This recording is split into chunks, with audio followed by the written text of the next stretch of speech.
Good evening, everyone. It's me, Mr. B, TalkMU, Eddie Football Waffle and Paddy. This is the Friday night takeaway tonight. Yeah. We talk about Tuchel, Rudiger, and that boring press conference that Ranić had today. Let's hit this. Yeah.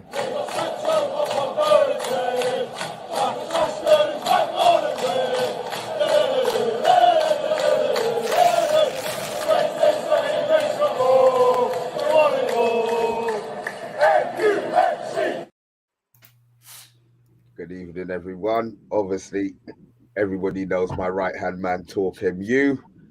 If you've watched the show before, a couple of weeks ago, we had Mr. Eddie on. How you doing, Eddie? Yeah, I'm so glad to be back on because the last show was a good show and you guys got a good vibe. So, yeah, thanks for having me on again, Mr. B, and the rest of the Man United agenda, man. Yeah, you're doing your good work today. Good work, mate. Thank you, man. Paddy, how you doing, big man? I'm good, man. I'm good. Welcome to the agenda. How yeah, you doing? Thank you very much. Thank you very much for letting me on. Actually, again, a United fan from since 1976, bro. So I'm, I've got a lot to talk about and a lot of pain and I've been ups and downs. So experience is coming in here. I've seen this team, up and down. So any input, I've got a lot of opinions on all of this. So I'm looking forward. Well, that's what the takeaway is about, man. We're here to talk, man. We're here to just let it flow. Let it flow. All right. We're going to hit this. We're going to start with a little bit of Tommy Tuchel, as my right-hand man likes to call him. Carragher opened up I don't know if it was just to get people talking or if it's his real opinion, but we were linked with Tuchel. My opinion, I'll keep it very brief. I don't want him at Man United. It wouldn't feel right the way that he's leaving that whole situation for us hanging out our bum and for him to give us a little spank and for him to come to Old Trafford. So me personally, I wouldn't be interested, but I want to hear you guys' view on it. Eddie.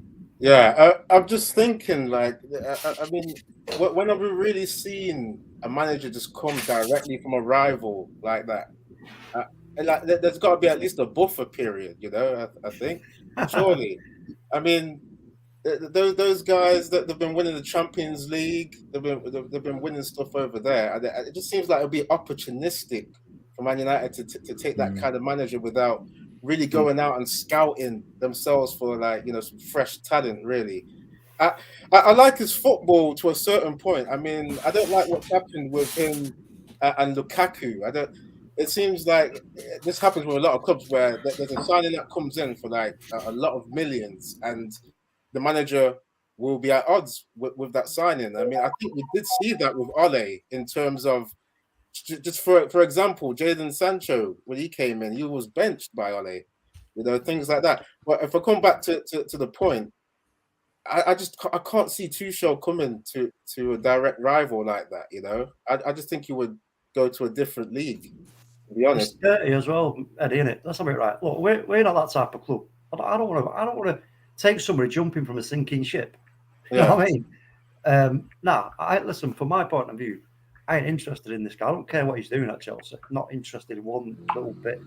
Let him go somewhere else if he wants to go somewhere else. We have to keep our plan and our eyes fixed on what our targets are. Because, I mean, I said it earlier. Can you imagine if the Glazers or whoever else at the club said, hey, look, we're going to go get Tommy Tuchel, let's go and get him. Boom. And he comes to Man United, pay him loads of money, spends loads of money and doesn't do anything. I mean, honestly, we have a bit of show ourselves faces ever again. Honestly, it'd be most diabolical set of circumstances to take a manager from. No way, this can't be even 10% true. Surely not. Yeah. Paddy. Right. Okay. Well, I'm like you. I don't think it's a good idea that he comes in, especially under the circumstance of what's happened. Don't get me wrong. I'm happy that this has happened to Chelsea, laundering money, Abramovich, all these Russians. Yeah, I'm quite happy with I was quite having a good chuckle about it yesterday. But I think I wouldn't want those kids that grow up at Chelsea, at United. They're Chelsea kids, some of the youngsters they've brought through on that youth system, not Man United.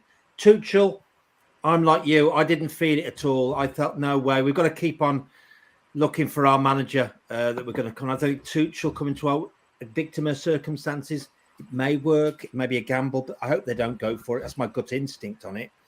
But I do think, yeah, I mean, some of their players coming to us, Rudiger. Well, I know we need a centre half because we've got Dross at the back, but you know what, Rudiger? I don't know. Again, I don't know. I don't know. We need something special at the back. Probably not Rudiger.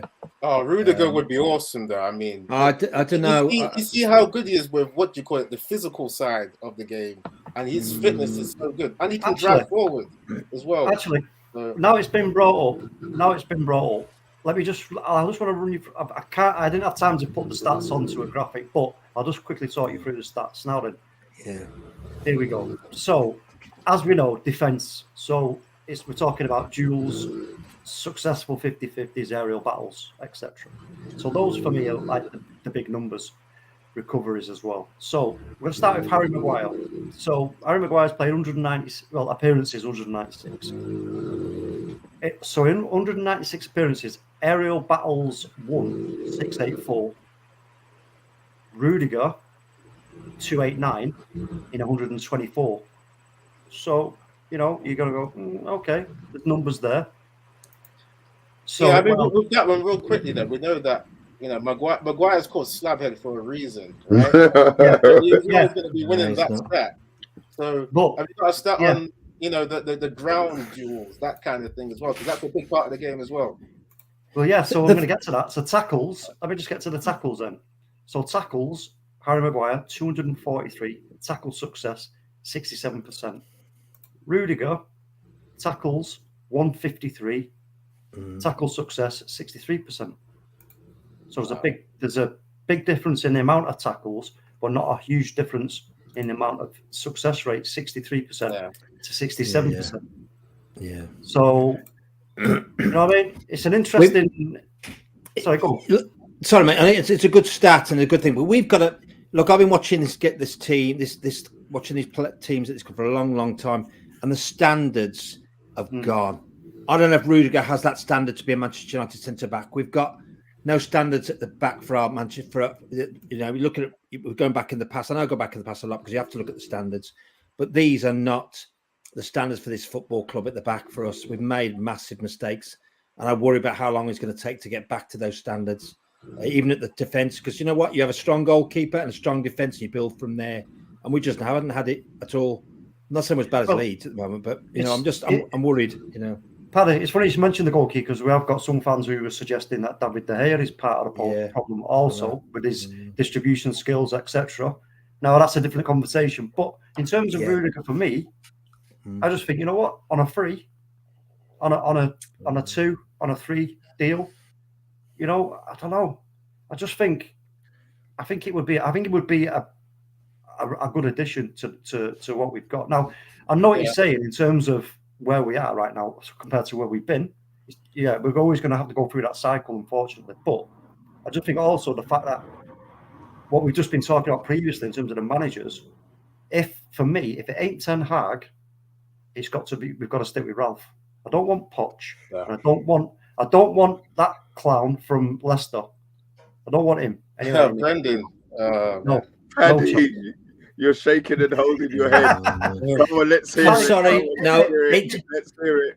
Scholes, he said the night, he's the sporting director, not a manager. What's he managed? I know he's got a good record in Germany. I was talking to a pal of mine today from Manchester, and he's saying that he's got a good record for helping teams out. But Scholes, he was scathing that, and I thought, do you know what? I love Guardiola. What he's done, his philosophy at Manchester City. Those players follow that philosophy, and we've had a great manager in the past with Sir Alex. We can't go back, I know, but we need to get that philosophy back, don't we? In a manager, and those players follow that philosophy. You know, and I don't think Ratnick. I was hearing this week. Sorry, just let me finish this point. Ronaldo. Someone's Darren Ferguson is the mediator between Ronaldo and the manager. I'm thinking, oh my God, Darren Fletcher, you mean? Darren Fletcher, sorry, yeah. Well, it's mediating. The other side of the coin you've got to look at in terms of Ralf here is listen, the guy's an absolute football genius. We know that already. We understand he knows the game inside out. He has done great things at clubs. He has had some success. I know it's not the kind of success everybody's going to associate with being at a club like Man United in the Premier League. But when you bring a guy like that into a club that doesn't even know itself where it's headed, the ship is lost in a storm. He's come in and he's like, yeah, okay, then you've approached me. What do you want me to do then? And they're like, right, okay, well, first of all, interim manager. And he's already said himself, look, he wants the job. You know what I mean? But as an interim manager, he's got to think of instant, because he'd come in halfway through the season. He tried the 4-2-2, as we know. They couldn't grasp it, and he knew the game's running out, and he was like, oh shit, I need to change this. So he changed it. We've been getting results, okay, not the results that we wanted, but we've been getting results. We've been beat twice, okay. The last game, I think we made a tactical error, if I'm honest. Yeah. So that was what it is. It couldn't against Manchester City. But I just think, for me, if he knows and the team know that he's the man for the next 2 or 3 seasons, I think that there's a high chance that he could actually instill an identity, because he talks about that himself. So he understands what we need. Yeah. Can I just say, we've really got to look at the amount of chances that it's helped the team create. That 160, right? Since he started, no other teams created more chances than that. For me, that stat tells me everything I need to know about how good Ralf is, right? Because chances, if you score them, they'll win games. It's up to the players to convert those chances. So for me, that tells me the players are the wrong fit for Ralf. We've dominated quite a few games under him. Yeah, the results have not been too good, but we've dominated the likes of Watford. We've dominated Crystal Palace, West Ham, where they've snuck the wins in. But like I'm saying, we've created a lot of chances, and we've seen the style of play is better. High press football, taking more initiative, being more proactive, playing further away from our goal. And can we add I would like to see Ralf stay on in some capacity as a proper job, not a consultant. He's got to have some power because he knows what he's doing. Let's add in another thing here. Sorry, it's gone. Go on, carry on. I'll remember. It's just gone there because I was waiting to get it in and it just disappeared. Go on, what were you saying? Carry on what you were saying. But you know what Keno was saying? Has anything changed since Ralph's come in? I know you've just given the stat now, but he's right. I don't think I've seen any different. We played these teams like Watford and we're dominating Watford. We beat Leeds. We're like the holy Leeds, weren't they? They're the biggest hole you wouldn't believe in that defence. Anyone can hammer Leeds. Even Villa last night, unfortunately. But no, I don't think I haven't seen any change whatsoever. He's come into that team going, I'm going to do my pressing game. These players are going, what pressing game? What's that all about? The players aren't there to do that pressing game. Then we'll see more chances. I think that do you know what? I knew this test for City was coming up. I just knew I wanted these errors highlighted. And I'll tell you what, I wish we played Liverpool 3 weeks ago. I'm glad we played City last Sunday because he got highlighted. And there you go. Paper over the. So you're not a Ralf fan. I'm looking at. I'm not convinced. I'm not convinced, but I'm listening to the opinions here, and I am. Okay. I don't know. Let's add in. I remembered what I was going to say. Let's add in the fact that most of the teams below us have got better midfield than us. This is what I was going to ask as well. Don't you think if Ralf had some of his players, these chances would be converted? Exactly. Would get more results. He's having to deal with these counter-attack guys that are not his style. He's better than being an interim coach. He's a developmental coach. I'm not sure why he took the job to come in halfway through the season. He's a guy that you start off with a pre-season, and you need fitness for high pressing football. We've seen these guys; they can only play one half of football. If you're going to play high press, you can't have these players being 1.5 FC. I mean, surely, we've all seen the higher press. That's something we've all seen, surely, And the likes of Maguire is getting exposed by not being able to recover. He's useless. Can you say that again? But say it again. Are you listening on Monday? Are you listening? He's absolutely useless. I'm telling you, he's useless. Absolutely, he's dreadful. He's, Paddy Power taking the piss out of him the other week, watching, stuff. I thought it's just absolutely dreadful. I think you're great, Paddy. Monday, I hope you're listening.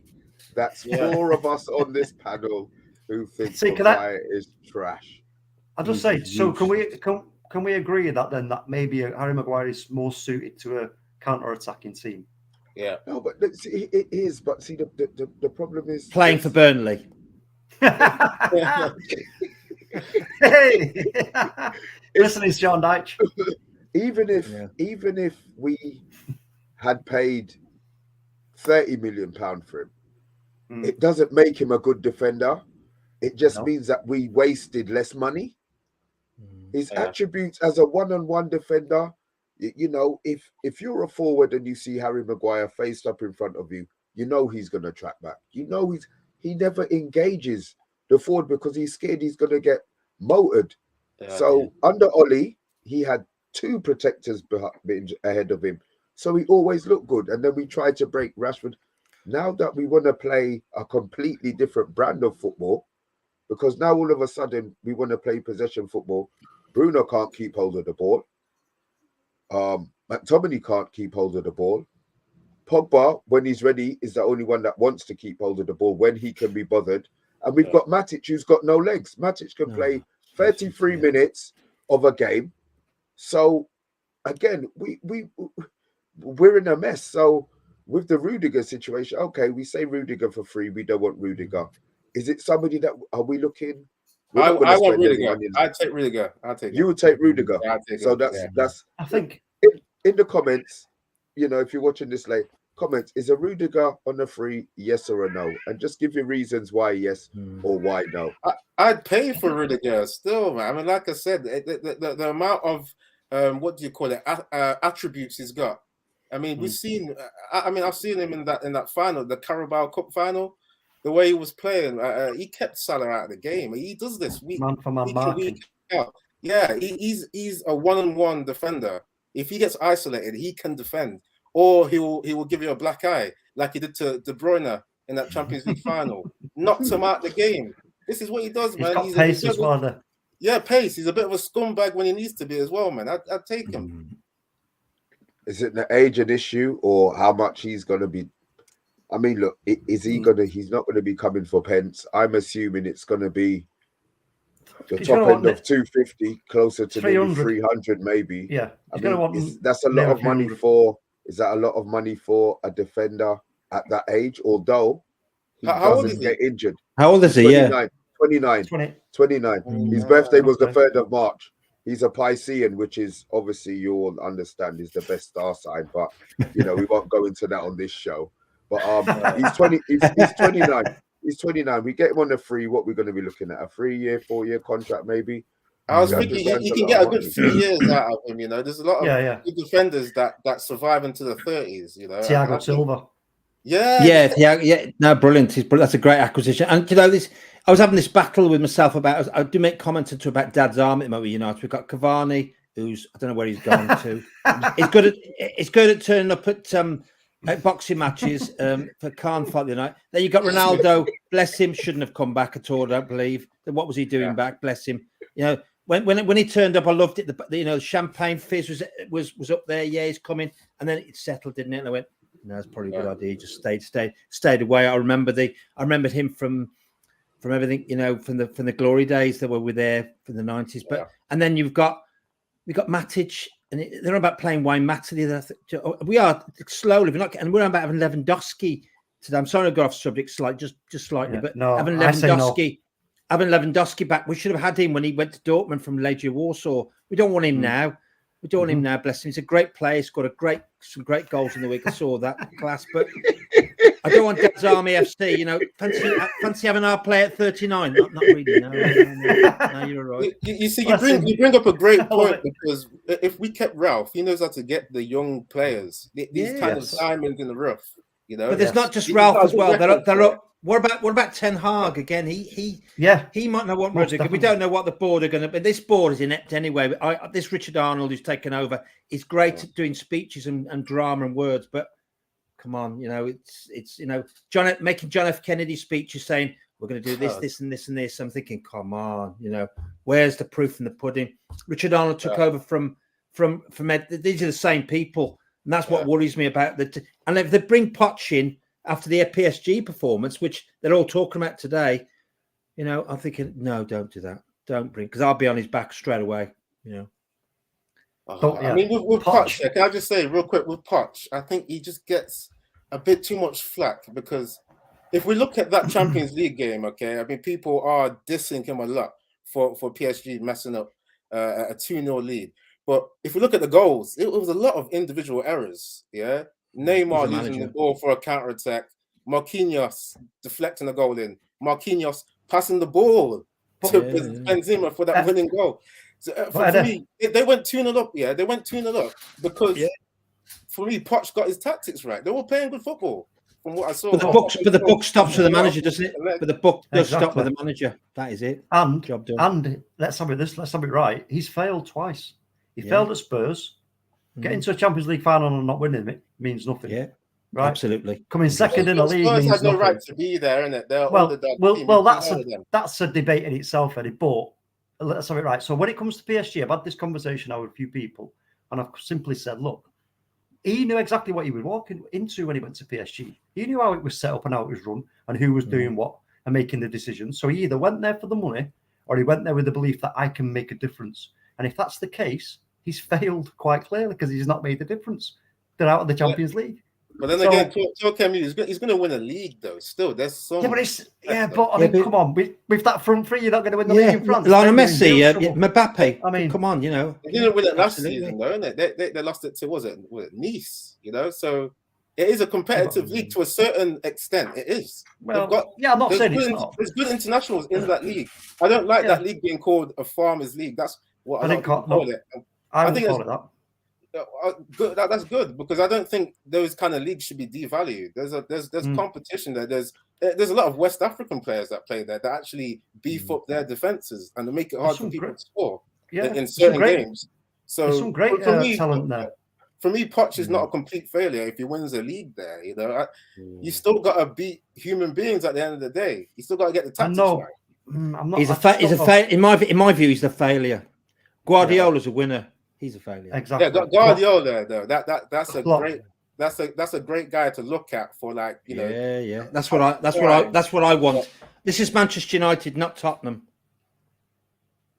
But look where Man United are now though. Are we in that kind of boat where we can go, okay, we're gonna get the ultimate manager now, you know? No, but we shouldn't be there where we are now. We're gonna end up in what, fourth? We must be going for fourth for Man United then. Now we're eighth, we could be. This is not where we should be, but we should still be. What do? We just do an Arsenal and stay? We'll go and get, I don't know. Just the process. Just the process. we don't know how to play football. That's the thing. Yeah, it's not because we can't quick fix this. I wish we could. No. We need to. It really seems like we need to start from square one again, which is where you get a coach in, and Pochettino knows football. He knows how to do that pressing football. Like I just said though, Eddie. Let me just make that point again, though, about our midfield. Our midfield is totally unbalanced, all to cock. It's not good. And you're bringing in a manager who's trying to play a game that relies heavily on a good, strong midfield. And we know that one of our weaknesses is sustaining pressure. That's a big weakness of ours. We can get up with the ball. We have maybe a shot, it bounces off. And then what happens then? Everything collapses. We can't sustain that pressure on a team. And I think if we did bring in like a Ten Hag who plays that really aggressive, attacking, sort of brave football, you know, with some really quality players, and the fact that maybe, just maybe, he could bring the best out of Donny van der Beek if they bring him back to the club, and he trusts him. This is the thing with Man United at the moment. We're a jigsaw puzzle that's like, you know, been shook up in the box, and all the pieces are all over the shop. We're like, whoa, you know, good luck putting that back together. But the fact is that all the pieces fit together. We've just got to find that right person to go, okay, this is how it needs to go, you know. And Ralf, to be fair to him, has already made a good start, in my opinion. But yeah, there are some deficiencies. I won't argue against it. That's why I keep Ralf. Because he actually knows what's going on now, right? He's bedded in to a certain extent where he knows the kind of politics that's going on. He knows the players. He knows what kind of talent levels are going on, right? So I would keep him on, to keep this going, because you don't just teach high press football in half a season. I think it's a big mistake getting them in as interim, because, like I said earlier, you need that pre-season to get the fitness up for high pressing football. I'll come back to the Manchester derby. It was naive to try and press Man City. I think I don't want to disrespect Ralf, but yeah, but, you know, but he's never. the players have shown they can't really do the system perfectly, right? So I reckon he should have done some counter attack or something. But if he gets his players in, the jigsaw will be properly completed. He needs players that have the fitness and know his style properly. These guys can't do it. They can't finish the chances, man. Eddie, he's never managed a big club though, has he? Like, man, this is Manchester United. He's never managed a big club like this. Well, it's the players. See, I see as players. Me personally, I would like Man United to make a superstar. You see, we had Ronaldo. He became a superstar at our club. I don't want us to buy ready-made anymore. You can have one or two, you know, on that near level, but it would be nothing would be sweeter for me as a fan for us to buy a batch of players. And you see how Rashford came on, he burst onto the scene. He's dropped off a little bit now, but that brought so much joy because he wasn't a ready-made. He became a ready-made at Old Trafford. So when you talk about Ralf bringing in younger players, the list of players that he has nurtured or he's gone through, he knows the process. He knows those little things that he's looking for. Look at Alanga. Alanga was going away on loan before he came in. He saw something in him in training. That's the part of, I understand he's not a winner.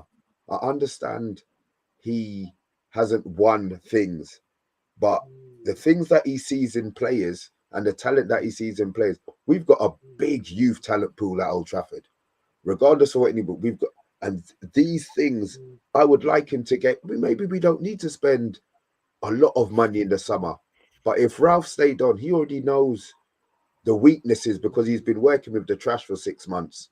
You know, he can only advise a manager. If he was given, do you think it would have made a difference if he was given a permanent role? If he was given the job as a permanent?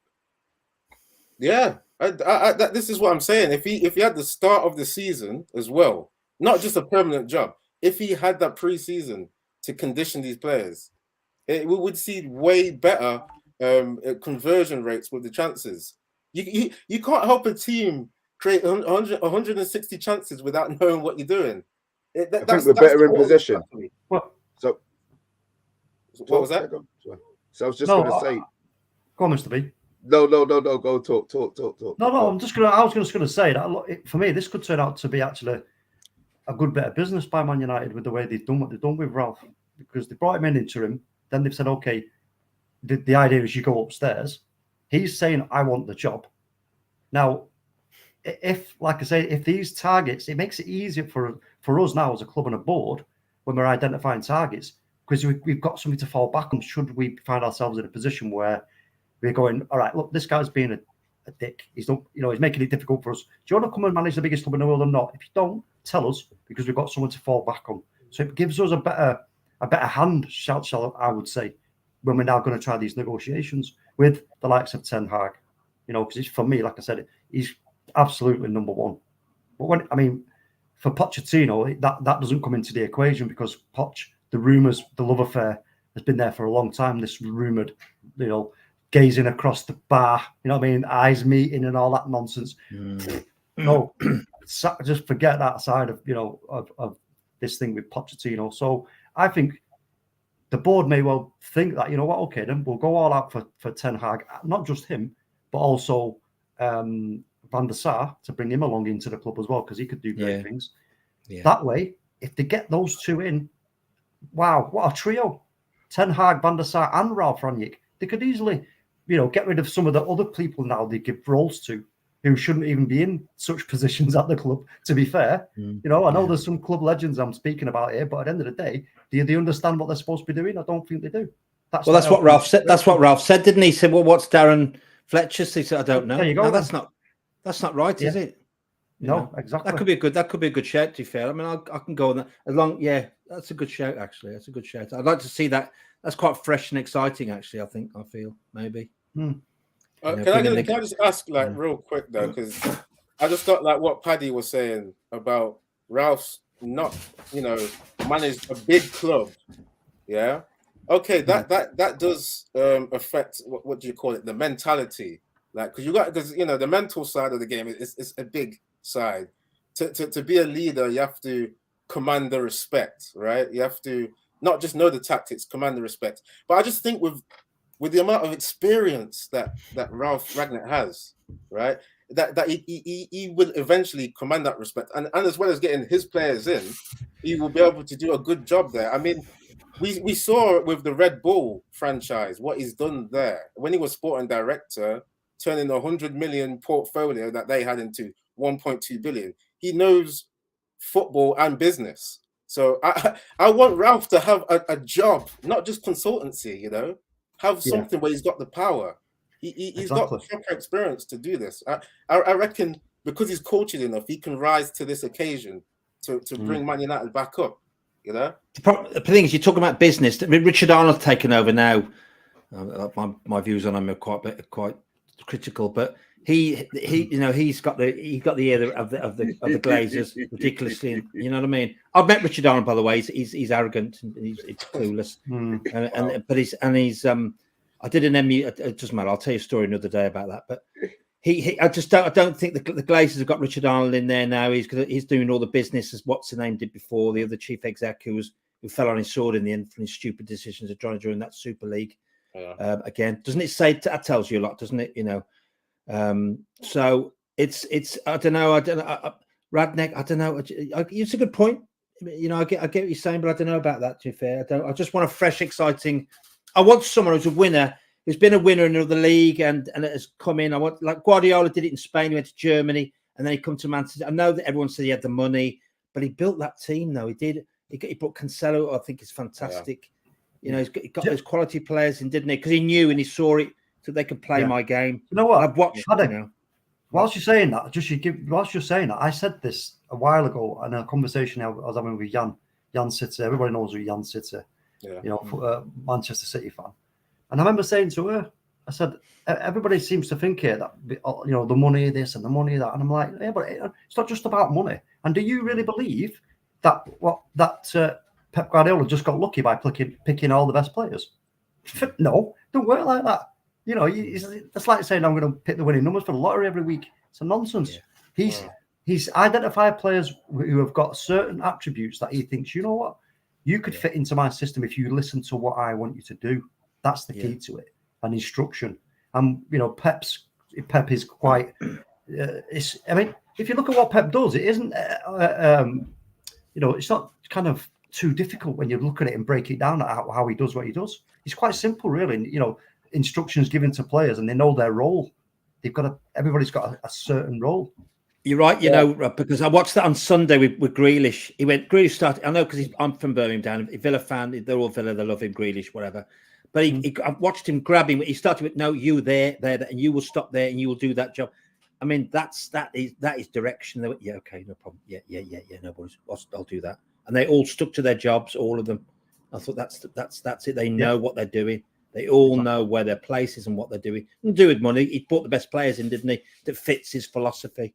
Yeah, I've just got to say, I mean, with Pep, I've admired him, even though he's at one of the rivals. It's hard to admire someone that's at a rival, but the fact that a lot of people copy his style. I mean, the playing out from the back. Obviously, Pep's not the only one to innovate that, but he's a big influencer of that, and a lot of teams started to do that since Pep got his players to play out from the back, and we've seen people fail. He's a really good influencer of this high concept style of playing out from the back, high press, counter press, things like that. So he's not just a checkbook. He's not just a checkbook manager, because if you look at what the Galacticos did at Real Madrid, you would say that was a checkbook thing, because they were just thrown out there to go on freestyle a lot of the time. They didn't really win much, if we look at it. But Pep has shown, like Paddy was saying, he gets the instructions to certain players to do certain things. He's a visionary, so he's got to be respected as a proper manager. Well, as I say, we tried to play from the back. I watched Maguire and De Gea. I think they were trying to play Bobby, trying to play it from the back, Maguire. I don't know how long ago it was. In the end, De Gea went, no way, you can sod off up front, mate. I'm not giving it to you. You can sod off. Luke Shaw's going, what about me? Not even you. You can sod off. You're as bad as he is. You know what I mean? I watched it. I don't know which game it was, and I went, good man, Dave. You've sussed it. You're looking at those idiots in front of you, Dave. You're going, yeah. Sometimes you just got to put some welly on it. Get it out of there if they can't do it. I just want to draw our attention now away to, before we get towards the end of wrapping. I just want to get to two things that I just want to talk about from the press conference. If you've not seen it, then it's just it's more going to be a question. So in the press conference, Ralf said it depends on which formation we go with tomorrow. So that was an interesting comment, I thought, because I was like, wait a minute, okay, we've been sticking to this 4-2-3-1 more or less, but now all of a sudden, we find ourselves in a bit of a sticky situation. We've got to get the win.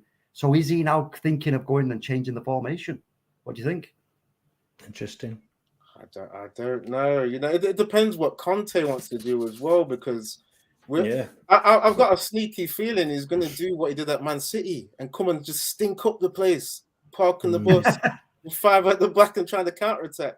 And he plays Maguire against Harry Kane. Whoa. Oh, man. I mean, Maguire would be good in the air, but in terms of on the ground, I don't... On the air, he'll be going, what, Dumb and Dumber will be there again tomorrow against Harry Kane, wouldn't they? That's what worries me tomorrow. It really does. But TalkMU just talked about them stats about Maguire in the air, so he's got to dominate, hasn't he?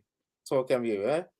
Some good stats. Oh yeah, that's. I know, but the game's not been played in the air. It's been played on the feet and on the floor. The problem is, I know what you're saying. He does head the ball well, but like you say, it's straight. It's interesting about the form. I mean, they're going to go for a missing number. What is it they play last week at City? The missing number 9, was it? False 9. False 9. Sorry, I should false missing. Keep it there. But I'm just thinking. What you mean. We might have a false number 5, number 6 tomorrow, and a false number 2 and a false number 3. Do you know what I mean? That's what I'm worried about tomorrow. And a false midfield. 5 all season. And a false midfield. And then, we'll just leave Varane at the back on his own. Right. The other point was, which I found interesting also, is, and especially the way he said it, he was asked about Marcus Rashford. And he said, Rashford must play at the same level as he trains. Now that's... come on, there's something being said there, isn't there? There's some, he's saying something to Marcus there as well, not just to the guy who's asked the question, because otherwise he wouldn't have said exactly that. So I think it seems to me that maybe Ralph's a little bit frustrated with Marcus Rashford because he knows the talent that this kid has got and what he can bring to the game, and maybe he's now sort of putting it public and saying, come on, show us, I'm seeing it in training, but you ain't showing us on the pitch. So come on, where is it? Where's the game? That's a good way that you put it as well. You put it constructively. It's not like you really dissing him or anything like that. He's just saying, exactly. You got to replicate the formula that you're showing in the training. That's logical. Yeah, replicate what you do when it's safe into the dangerous environment when you're actually there live. I just think Rashford's really suffered from not having that proper coach, and the proper coach is here. And I want to see Rashford listening, and replicating what he can do in training, because we've seen when he plays the games in the match, he dribbles into brick walls. He tries to complicate things. I don't know why he's trying to complicate things. Decision making. Exactly. Yeah. He's got to listen to the coach, man.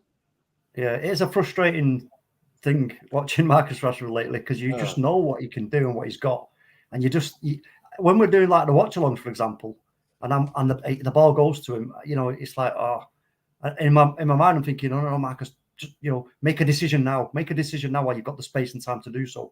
And when he doesn't, and he gets closer and closer to that brick wall, you're just like, oh no, I know what's going to happen here. I can see what's going to happen, and that's not a nice place to be in with a talent such as Marcus Rashford, because we know the kid is, I'm going to say kid because he still is a kid in my eyes. Yeah. He's got so much talent and ability, and people talk about his football IQ. I think, to be fair, I don't think there's too much of an argument on that front, if I'm honest with you. I think it's more about, like you pointed out, Eddie, getting some really good coaching behind him. You know, maybe even I've suggested maybe his gripe is that he maybe wants to play through the middle more rather than on the left or the right. Because if you look at it, we did a graphic the other night of where all the goals he'd scored for the club had come from. And if I showed you that graphic without Marcus Rashford being on it and said, okay, what sort of player has put all these goals in?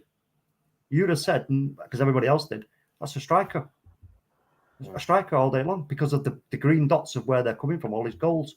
So then, you know, you ask the question is, okay, well, why are we not playing him in that position? He's got the pace, he's got the physicality. Go on. Sorry, Paddy, go on. No, I'm going to say someone made a point today when I was out at the gym tonight about, I think, and I thought, I did think about it afterwards. I thought it was maybe a negative comment. They said, has Rashford did he reach his peak a few years ago? Has he been any better since? I mean, he come under Louis van Gaal brilliantly after the first, then carried on. I think he scored a great goal against City. I don't know who's under Mourinho or Van Gaal, I think. But has anything got better since then? And someone made that point, and I thought, I don't want to. I love the kid. He's Man United through and through, isn't he? But I wondered, did he peak?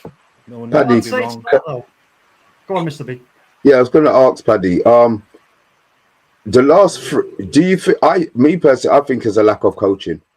The coach that we had wasn't a coach; he was a mate, and I think they did what they did. They did their own thing in training. Whereas he wasn't given. Look at Sterling at Man City. Sterling's shot actually he's 50% on his shots on target, and for him hitting. So I think it's a coaching thing, and I just think the last 3 years at Old Trafford, none of the team's been coached, none of them at all, and it's affected maybe a few players more than others. I'm a Rashford fan, so no, you're right. I'm giving the benefit of that. You're right. No, I'm with you. I'm giving the benefit. I don't want to write him off at all yet. And I don't. You're right. I'm giving him just that point that I've heard today, and I went. So I don't want to write him off at all. I don't want to do that. I mean, it's an interesting question that is raised. But for me, I just think he's far too young to have reached his peak just yet. And also when you factor in how we are so weak at, keeping up the pressure on teams, retaining the ball. Because we know in the midfield you want a controller, a creator, and the destroyer, so to speak. And have we got all those all at the same time at any given time that have got the legs and all the other parts that come into it? It's always like we're always lacking a little bit here, or we're lacking a little bit there with whatever we put out. We're lacking a leader. We haven't got Bruno again. I'm going to slag Bruno off a little bit now. He's a leader, given the captain's armband. I think I'm sure he had the captain's armband, but he just moans and groans now. Great player, beautiful, but where's my leader? Where's my? That's my leader. There's no leaders there. It just isn't. It worries me a bit. Well, it's always worried me for a long while, actually. The lack of leadership. Where's me Brian Robson, my Roy Keane, who just grabs those players by the scruff of the neck and moves them forward? There isn't. Mona being kicked. Bruno does not being challenged. I can tell a lot of the times I see him on the ball. Yeah. I just remember against Leeds where I think it was it for their second goal where it got to like 2-2, where I think Wan-Bissaka passed it to Bruno and he got tackled fairly, and then Bruno just threw himself to the ground trying to win the foul, just acting like he was shot in the leg. He tends to do that quite a bit for me, and this is why there needs to be, in my opinion, I think the rebuild under Ole wasn't a rebuild. There needs to be proper players coming in for this midfield. I mean, I was just thinking about when I was watching Modric at 37 run the midfield for Real Madrid, and doing well there. And it makes me think, okay, surely Matic can still do something, because Matic against Watford was doing well. Come on, Paddy. No, man, he's part of the Dad's army. He's part of the Dad's army team now. So he needs to move on, mate. He can do something against certain teams, If we would have won that game, come on. Can he do it for the whole game? Yeah. I understand he can do, because it's just we need him for a whole game. Yeah, we need better in that midfield. We need a better standard in that midfield. If you just go, Matic can do a good job in there. They go. This is for this season. We're settling for. I know. I understand. Bless you. I know what you're saying, but it really is. I don't think Matic is the. I mean, they're about bringing Juan Mata on the other week. I don't know what he played. Oh Lord! Oh my God! Right, what we're doing? I hear what you're saying about the Dad's army thing, because Mata, another old guy who looks burnt out. Bring him on. There's got to be a proper rebuild where select the manager, and get his recommendations for what he needs properly. It's not rocket science, and it's been made to look like, you know, it's rocket science because the Glazers are getting it wrong so much, man. It's just ridiculous, man. But if we don't make Champions League, then who do we then? There's that thing. I don't know if you agree with me at all. Then how do you then get those players in if there's no Champions League football next season? I don't know. Is that wrong? I don't know. You just got to put a lot of that money up like the Glazers have been doing. You know, I don't know what else to do. And also, I think we do need to start. We do not now need to start bleeding in some of these youth players, these younger players who are kind of, you know. I know it's. Listen, we all know how it works. You know, you shine in a youth league.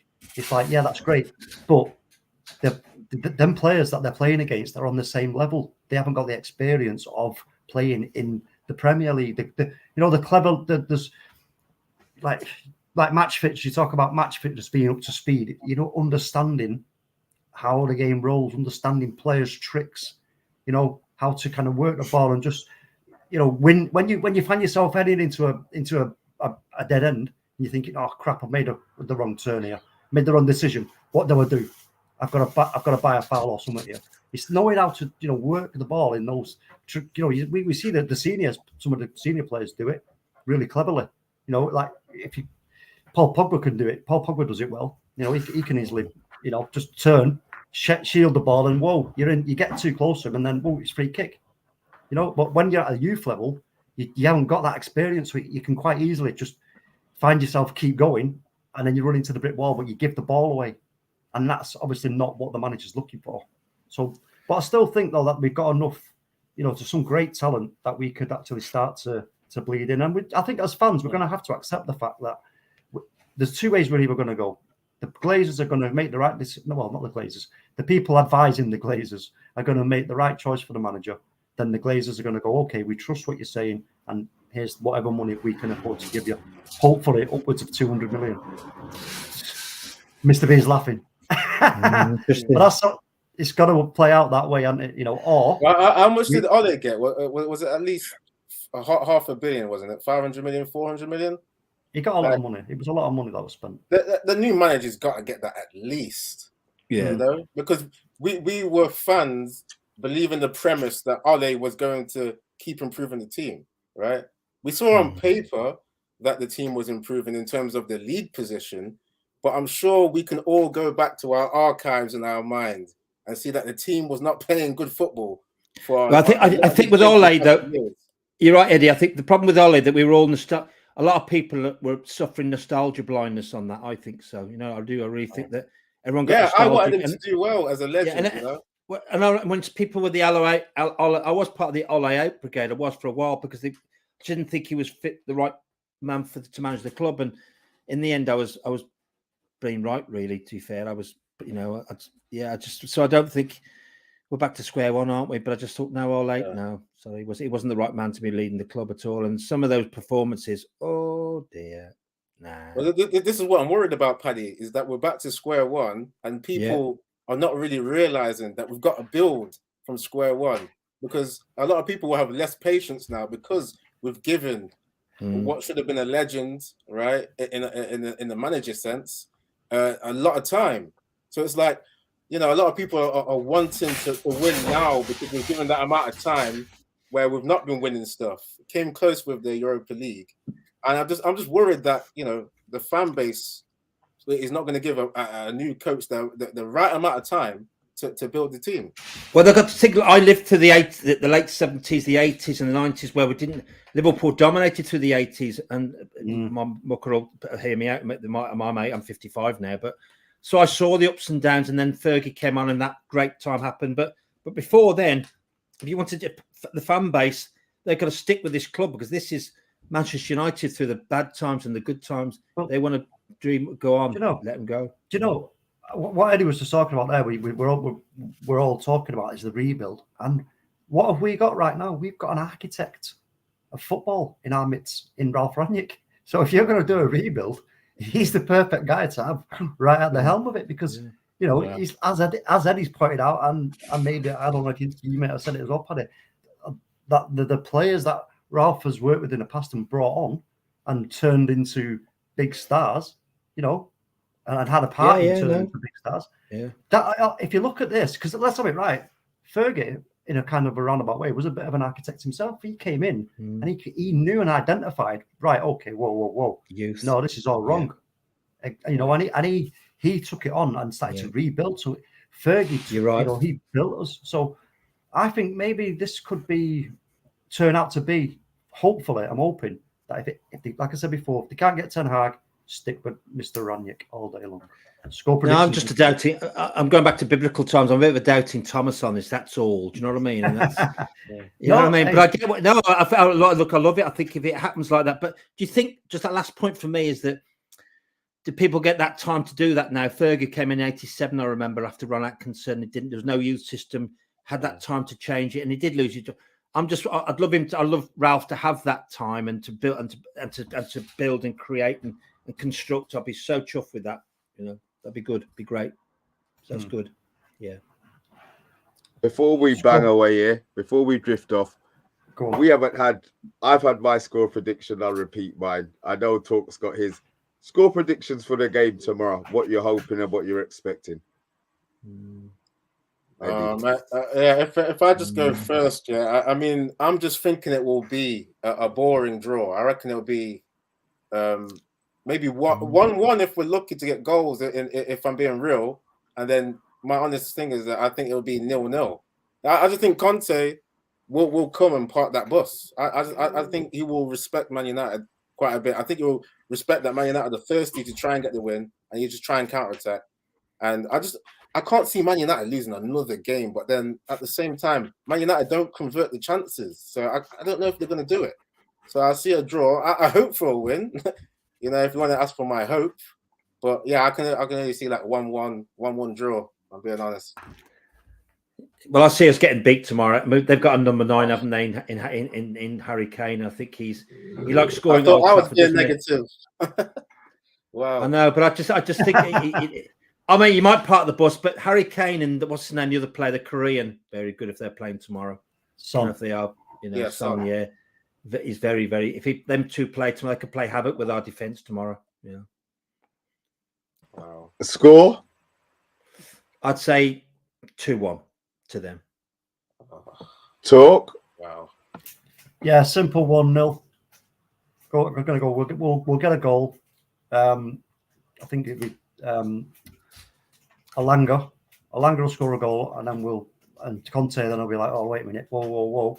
They've got to try and get something out of it. And we'll just frustrate them. It'll be quite feisty at stage in parts, and we'll see it out 1-0. Well, my score prediction's not going to change. I said we're going to lose 3-1. I think Harry Kane is going to Dick Maguire all over the park tomorrow. Absolutely, absolutely. I'll be honest. And with that, Paddy. Yeah, can we find you anywhere? Are you on the socials at all? Yeah, I'm on Twitter. Yeah, I'm on Twitter. Yeah. Admiral. I mean, I'm Admiral. Admiral's my thing. Admiral. Admiral is my brand from the 70s. So you can find me on Twitter on there, mate. Paddy Silk, Admiral. Eddie. Yeah, I just want to say thanks for having me on again. Yeah, me. Yeah, I'm going to be honest. I want to plug my channel. I'm a little bit depressed after these predictions, man. I want to be happy about. It's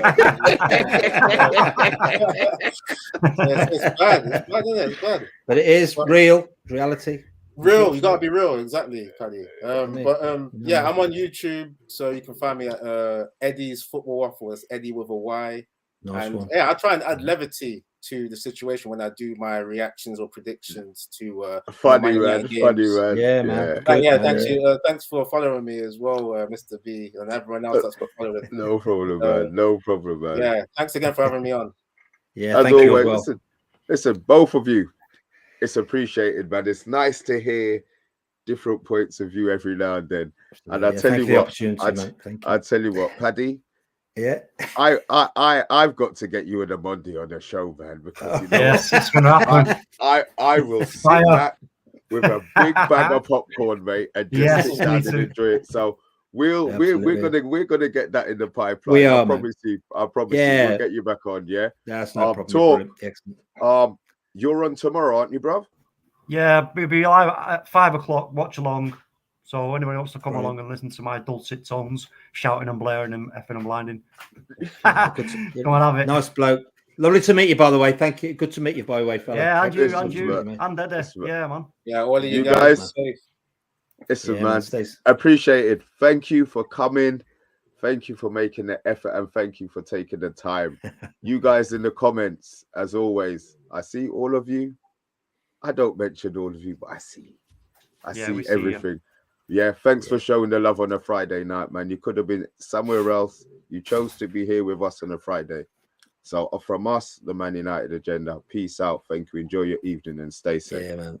Take care.